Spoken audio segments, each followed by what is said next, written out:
रतन जी, बहुत बहुत स्वागत है आपका एक बार फिर से। हालांकि मुझे लगता है कि दोबारा स्वागत की जरूरत ही नहीं, क्योंकि पूरे कार्यक्रम का आयोजन आपके द्वारा हुआ है और लगातार जोशी सर हो या फिर गुलाब चंद कटारिया जी हो, आपका जिक्र हर कोई यहाँ पर कर रहा है और जितने भी राजस्थानी भाई बहन बैठे हैं वो तमाम लोग बहुत खुश हैं आपकी उपस्थिति की वजह से। तो बहुत बहुत शुभकामनाएं आपको और एक बार फिर से बहुत स्वागत है आपका भारत 24 पर।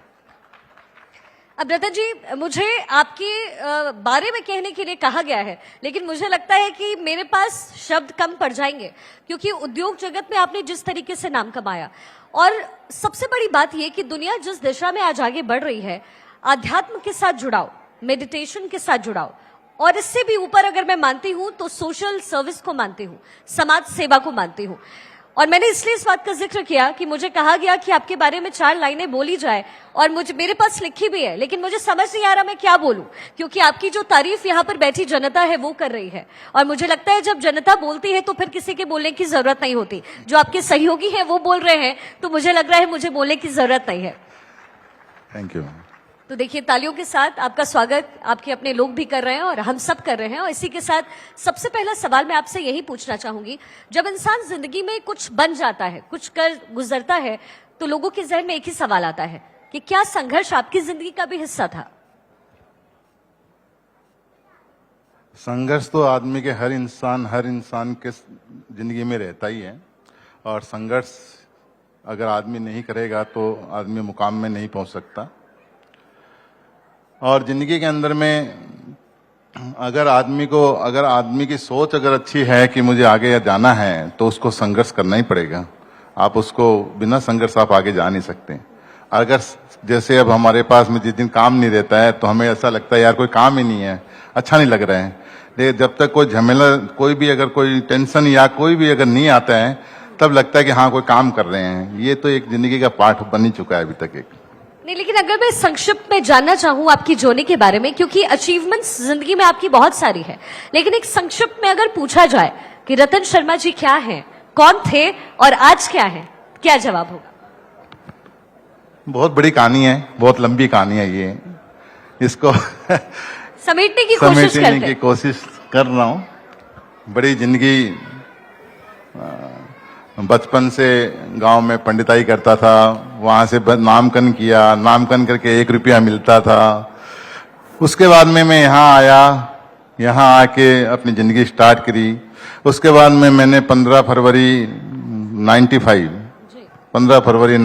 को 0 रुपया से इतना बड़ा एम्पायर बनाया, और ये ऊपर वाले का चलो आशीर्वाद है, उसकी वजह से हुआ। इसलिए मैंने आपसे शुरुआत में भी कहा कि आध्यात्म के साथ जुड़ाओ, लेकिन कहीं ना कहीं ये लोगों का आशीर्वाद होता है। जो आपने उनके लिए किया है वो आशीर्वाद के तौर पर मिलता है और वो कामयाबी होती है।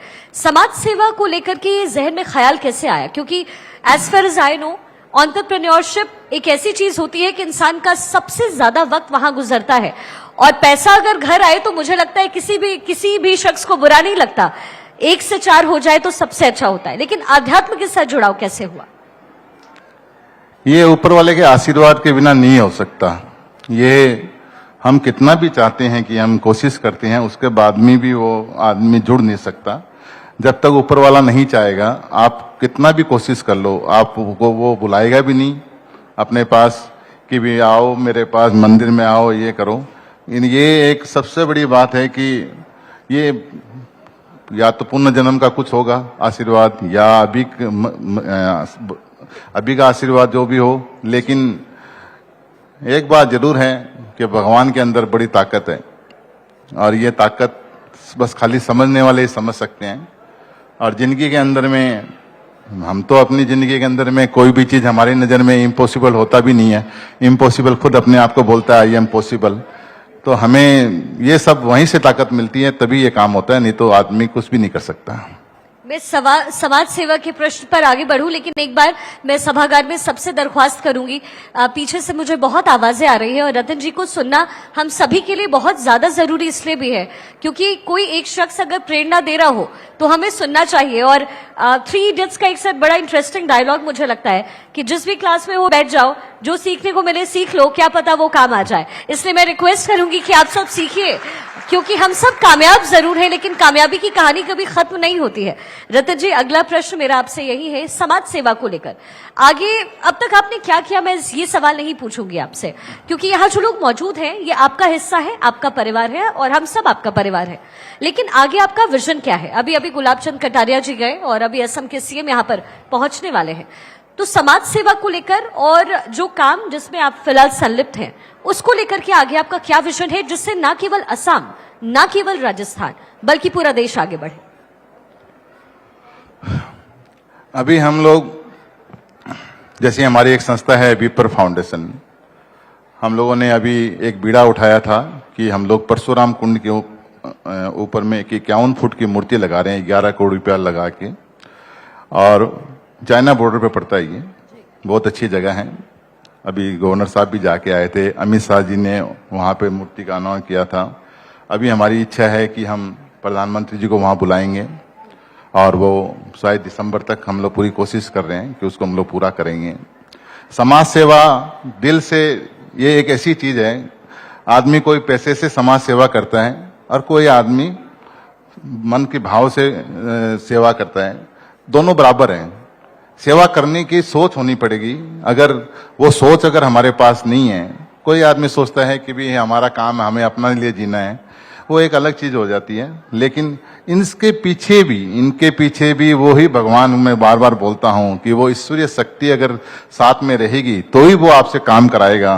नहीं तो दुनिया में 140 करोड़ की जनसंख्या है, उसके बीच में से अगर हमें निकाल के या और भाइयों को निकाल के अगर इसमें लगाता है कोई काम में, कोई अगर समाज काम में, अच्छे काम में लगाता है, काम छोटा और बड़ा नहीं होता है, काम होता है। और सेवा भाव, जो सेवा भाव होती है ना, वो सबसे इंपॉर्टेंट होती है कि आदमी दिल से कर रहा है या दिखावटी कर रहे हैं, ये सब तो देखने वाले पे निर्भर करता है। लेकिन जो भी सेवा करे वो भगवान के आशीर्वाद के बिना नहीं कर सकता है। दुनिया में बहुत आदमी ऐसे हैं। बिल्कुल बिल्कुल ठीक कह रहे हैं आप। और देखिए, तालियां बजनी चाहिए आपकी, क्योंकि जब एक व्यक्ति एक पद पर पहुंचता है तो बड़ा, मुझे लगता है ये बहुत अतिशयोक्ति नहीं होती है उसके बारे में जिक्र करना। एक सर ऐसा सवाल है जो मुझसे भी कोई पूछता है तो मैं कहती हूं कि मैं नहीं बताऊंगी, लेकिन ये सवाल मैं आपसे जरूर करूंगी। इट इज सेड कि जो नेक्स्ट मूव होता है जिंदगी का, वो कभी बताया नहीं जाता। लेकिन मैं यहाँ आपसे जानना चाहूंगी, मेरे लिए और हमारे जो भाई बहन यहाँ बैठे हैं उन सभी के लिए, क्या पाया और क्या पाना बाकी रह गया? कभी ये चीज दिमाग में नहीं आता है कि हमें पाना क्या है। लेकिन हाँ, अगर दिमाग में कोई चीज घुस जाए ना, तो बस एक ही चीज आती है कि इसको लेके छोड़ना है। क्या बात? जब तक नहीं घुसे तब तक नहीं। और मैं क्या है ना, समय को बहुत मानता हूं। समय बहुत बलवान होता है और मैं हमेशा समय के हिसाब से चलता हूं। और उसी का राज, सबसे बड़ा राज यही है कि आदमी अगर समय का पकड़ ले।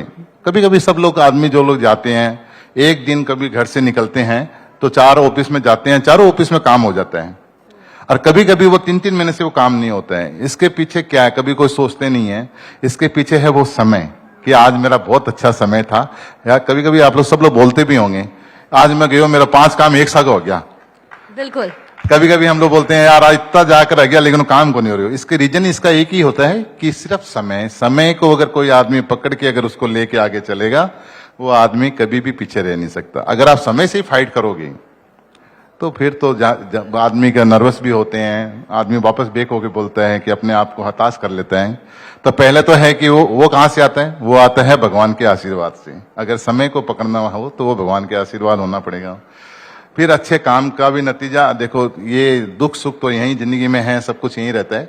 लेकिन अगर जिंदगी में अगर आगे बढ़ना है तो हर चीज संघर्ष के बिना तो कुछ है ही नहीं। वो बात पहले मैंने आपको बताई।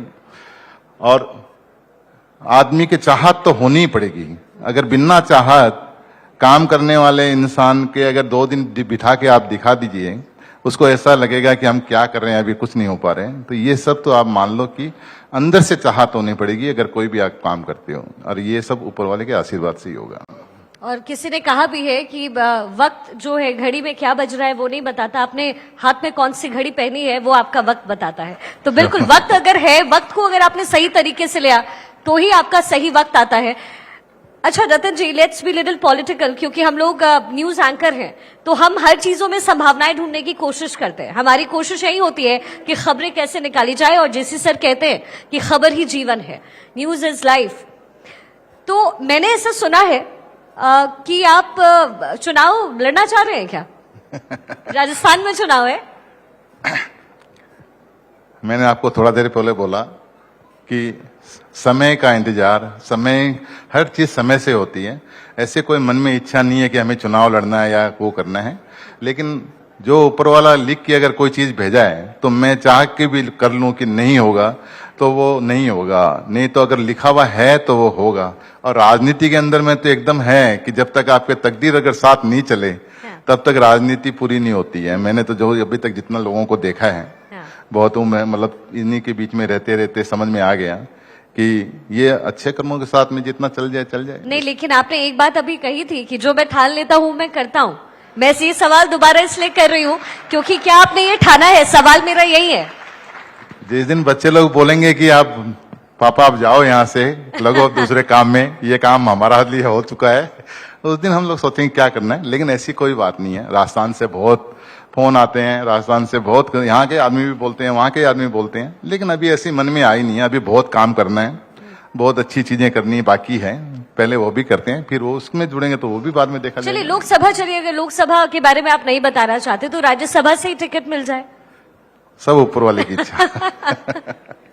चलिए मैं बहुत शुभकामनाएं आपको देती हूँ, लेकिन एक आखिरी सवाल मेरा आपसे ये भी, क्योंकि यहाँ इस सभागार में राजस्थानी भाई बहन तो हमारे हैं ही, असम के भी बहुत लोग हैं, और India is all about culture. हमने G20 का मंच देखा और मुझे लगता है हर एक शख्स जो यहाँ पर मौजूद है वो गौरवान्वित उस दिन महसूस कर रहा था। हमने ऋषि सुनक को देखा, ब्रिटेन के पीएम है वो, और हिंदुत्व की बात उन्होंने की। तो भारत जाना ही हमारे कल्चर की वजह से जाता है, और आज यहाँ इस सभागार में भी मैं उसी कल्चर को देख रही हूँ। यहाँ राजस्थानी घूमर हो रहा है, मुझे किसी ने कहा महाराष्ट्र भी होता है, तो मैंने पोडियम से भी यही कहा कि मुझे पता तो नहीं, मैं बिहार से आती हूँ, मुझे पता तो नहीं, लेकिन मैं देखना जरूर चाहती हूँ। तो आपने कैसे इन तमाम लोगों को जोड़ा? क्योंकि राजस्थानी मूल के तो आप हैं, लेकिन असम में आप पूरी तरीके से रच बस गए, तो ये कैसे आपने किया? ये मैजिक से कम नहीं है। ये हमारे राजस्थान भाइयों में बड़ी खास बात होती है। अगर हम जहाँ बैठते हैं जब, तो उन लोगों को हम अपना बनाने की वो रहती है। ये मेरे अंदर नहीं, सभी के अंदर में है।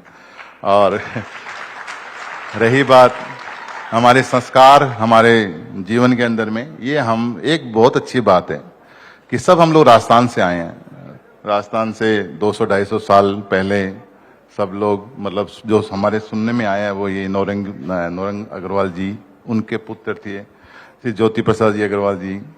आज वो भगवान के रूप में यहाँ माने जाते हैं हर घर के अंदर में। तो ये सब चीजें हुई क्यों? और सबसे बड़ी बात है, हमारे राजस्थान के खून के अंदर में एक बड़ी खास बात है कि हम कहीं भी जाते हैं मान सम्मान देना जानते हैं। तो जब आप मान सम्मान दोगे तो अपने आप आपको मान सम्मान मिलेगा ही।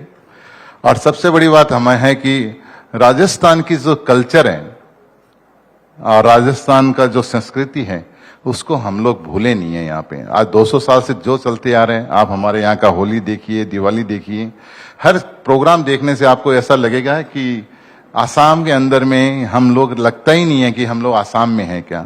अभी तो हमारे बहुत, मतलब जिंदगी के अंदर में मतलब बहुत चीजें, अभी तो माहौल ही बहुत चेंज हो गया, लेकिन ये सब हमारे संस्कार ही हैं जो हमें यहाँ तक ये सब सिखाते हैं। साथ मिलकर के चलते हैं तो पूरा एक समाज बन जाता है। मैंने आपसे कहा ये आखिरी सवाल था, लेकिन एक और सवाल मेरे जहन में आ गया। ये न्यूज एंकर्स की बड़ी प्रॉब्लम होती है, हमारे जहन में सवाल आ जाता है। अभी अब से कुछ देर पहले यहाँ गुलाब चंद कटारिया जी थे, और अब से कुछ ही देर बाद सीएम हेमंत बिस्वा शर्मा यहाँ पर मौजूद रहेंगे। अपने लोगों के लिए, असम के लोगों के लिए, राजस्थानी भाई बहन जो यहाँ पर हैं, क्या आप कोई ऐसी मांग जो रखना चाहते हैं? और मैं उम्मीद करती हूँ जब वो आएंगे तो भी आप ये बात अपनी रखेंगे, लेकिन जो भाई बहन यहाँ मौजूद हैं उनके लिए अगर आप कुछ कहना चाहें, कोई ऐसी मांग जो आप सरकार से रखना चाहें। सरकार से जरूर मांग करेंगे और करना भी चाहिए, ये हमारा अधिकार है। एक तो मांग मैं ये करूंगा जो मेरे मन की बात है कि आज हमारे राजस्थान के अंदर में हम जहां भी जाते हैं ना, और हर शहर के अंदर में हम लोग स्तंभ देखते हैं जिसको हम लोग घंटाघर बोलते हैं। मेरी बड़ी इच्छा है कि जब ये अपने जेल रोड के अंदर में जो अपना ये बगीचा, ये जो भी गार्डन ये बन रहा है, बहुत बड़ा एक यहाँ पे है, आपको जाके देखिएगा। ये हम डिमांड करेंगे कि हम वहाँ एक अपने बुजुर्ग लोगों के लिए एक स्तंभ बनाएं और उसको हम भी वहाँ पे अपने को फील करें कि हम सुजानगढ़ से हैं या रतनगढ़ है। कोई भी शहर में जाने से वहाँ पे स्तंभ मिलता है, सभी के गाँव में होगा जी, सभी के शहरों में होगा। और मैं यही डिमांड करूंगा कि सबसे पहले हमें अपना वो स्तंभ चाहिए ताकि हम ये फील कर सकें कि हम राजस्थान के अंदर में हैं। क्या बात है। और आप हम यहाँ के हो चुके हैं, लेकिन राजस्थान और आसाम अब लगता भी नहीं है। अब तो ऐसा लगता है कि जैसे ये वो भी घर है, ये भी घर है, हम लोग नहीं जाते हैं। और दूसरे जो लोग जाते हैं, खाटू श्याम जी, रानी सती जी, सालासर, उसके लिए मैं जरूर गवर्नमेंट डिमांड करूंगा कि हमें जगह दिया जाए, स्थान दिया जाए कि हम लोग सब मिलके, पूरा समाज मिलके एक भव्य तीनों का मंदिर, और वहीं पे भले वो जैन समाज का हो, कोई भी समाज का हो, वहां पे हम लोग उसकी स्थापना करें। और हमें ये जब तक हम ये सब नहीं करेंगे, तब तक हमारे अंदर वो हम आज ये चीजें नहीं आएगी। यहाँ वाले को यहाँ भी हमें लोगों को अपना बनाना है, अब हमें यहीं जीना है, यहीं मरना है, तो ठीक है। लेकिन हम जो इतनी कोशिश करनी चाहिए वो जरूर करनी चाहिए कि जिसके लिए हमें डिमांड सभी को मिलकर करना चाहिए। ये कोई रतन शर्मा की बात नहीं है। हमें बहुत अच्छा भव्य यहाँ मंदिर बनाना चाहिए।